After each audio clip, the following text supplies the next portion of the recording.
गोंयांत जावपी 56th international film festival of इंडियाची तयारी सुरू जाल्या हाचे विशीं सरकारान म्हायती दिली.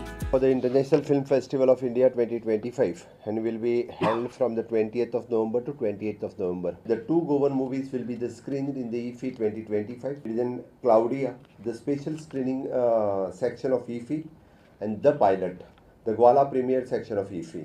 The event will consisting of the two segments. Segment 1, the Goan culture group participating in the IFFI Parade float. A total altogether 12 Goan groups will be participating in this competition by the production houses, media houses and other creative industry stakeholders. A total 11 floats will be participating in the second section. More than 7,500 delegates are registered from various countries.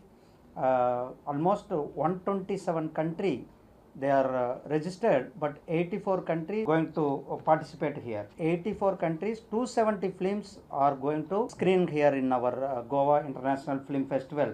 This is the first time in international level. The Blue Trail, a Brazilian movie, is going to an opening movie. In the conclude session, Mr. Rajinikanth's 50 year and Balakrishna's 50 year the contribution to the cinema, we are going to honor them in the conclude session. Almost 25 feature films, 20 non-feature films are and 5 depth films are be showcased in this film festival. प्रुडंटा खातीर स्वप्नील तारी.